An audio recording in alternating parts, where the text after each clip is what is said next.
আসসালামু আলাইকুম। আজকে আমি আপনাদের সঙ্গে শেয়ার করব আমি হিউমিক অ্যাসিড প্রয়োগ করার যে ভিডিও সেটা প্রসেসটা আপনাদেরকে দেখাবো জমিতে। আমি আমার সমস্ত জমিতে কি পরিমাণে কিভাবে হিউমিক অ্যাসিড প্রয়োগ করছি।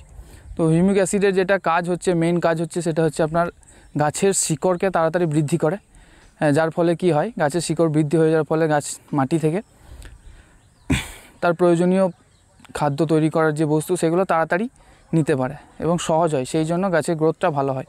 তো আমি যেটা ব্যবহার করছি হিউমিক অ্যাসিডের, এই যে এই মালটা পাশুরার, এটা আমি বিঘেতে 200 ml ব্যবহার করছি বালির সঙ্গে মিক্স করে। আর নানা রকমভাবে দেওয়া যায়, আপনার স্প্রের মাধ্যমে বা দানা সারের মাধ্যমেও ছেটানো যায়। তো যে যার মতো সুবিধা হয় সেটা তারা ব্যবহার করে, বাট আমি বালির মাধ্যমে দিয়ে ব্যবহার করছি, এটা লিকুইড আছে। আর দানা যেটা পাওয়া যায় সেটা সারের মাধ্যমে আমি ছেটানো হয়, খাটনিটা কম হয়, কিন্তু ওটা দামটা একটু বেশি, খরচটা বেশি পড়ে। আর স্প্রে করলেও আপনার ধরুন লেবার কস্টটা বেশি পড়ে যাবে, সেই জন্য আমি বালির মাধ্যমে ছেটাচ্ছি। এটার কাজ ভালো হয়, আমি আগেও দিয়ে দেখেছি।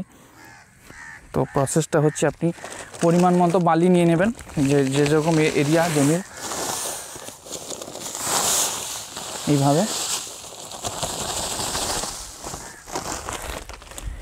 বালি নিয়ে আপনার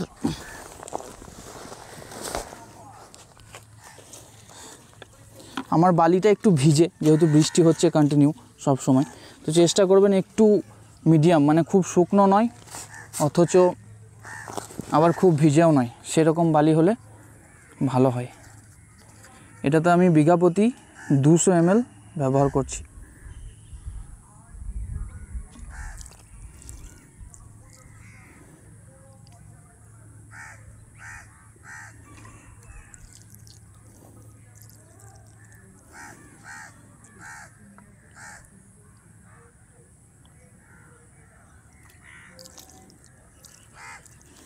সিক্সটি ml এর মেজারমেন্ট আছে এটা, তো সেই হিসাবে 3 ঢাকনা আর অল্প একটু 20 ml দিয়ে দিলাম মাপ করে।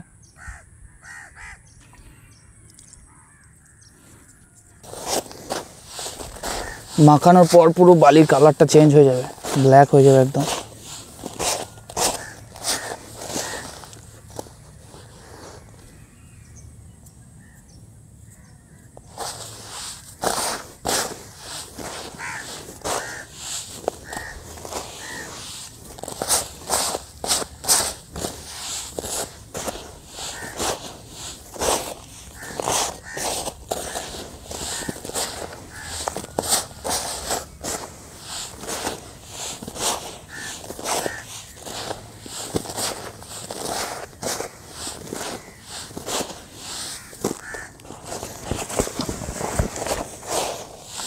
ভালো করে উল্টো পাল্টা করে উপর নিচে একদম সুন্দর করে মাখিয়ে নিতে হবে।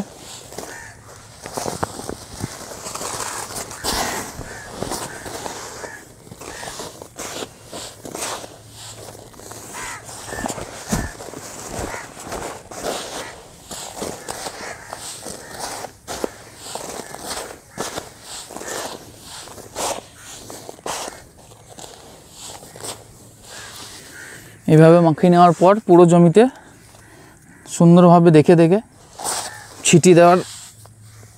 ছিটিয়ে দিতে হবে, তাহলে সুন্দর কাজ হবে। কারণ আমি আগের বারে এটা পরীক্ষা করেছি শীতকালের আমন ধানে, ভালো কাজ হয়েছে। আপনারা যদি কেউ ব্যবহার করেন দেখবেন ভালো রেজাল্ট পাবেন।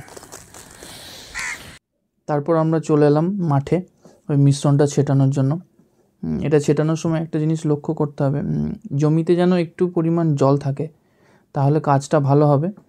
যেহেতু বালি তো সব জায়গায় পৌঁছাতে যদি না পারে, তো জল থাকলে জলের মাধ্যমে সেটা পৌঁছে যাবে। আর চেষ্টা করতে হবে যেন সমস্ত গুছির গোড়ায় গোড়ায় ছেটানো যায়, তাহলে কাজটা ভালো হবে, আপনি রেজাল্টটা ভালো দেখতে পারবেন। আমার এই জমিতে একটু জলের পরিমাণ কম ছিল, কিন্তু আপনারা চেষ্টা করবেন যখন এই হিউমিক অ্যাসিডটা প্রয়োগ করবেন জমিতে, তখন যেন জলের পরিমাণটা একটু হলেও থাকে। অবশ্য অসুবিধা নেই, তারপরের দিনই বিকালবেলা, মানে আমি যেদিন ছেটালাম সেই দিনই আবার জল হয়ে গেছিলো। তো আজকে ছিল এই ভিডিও। আসসালামু আলাইকুম।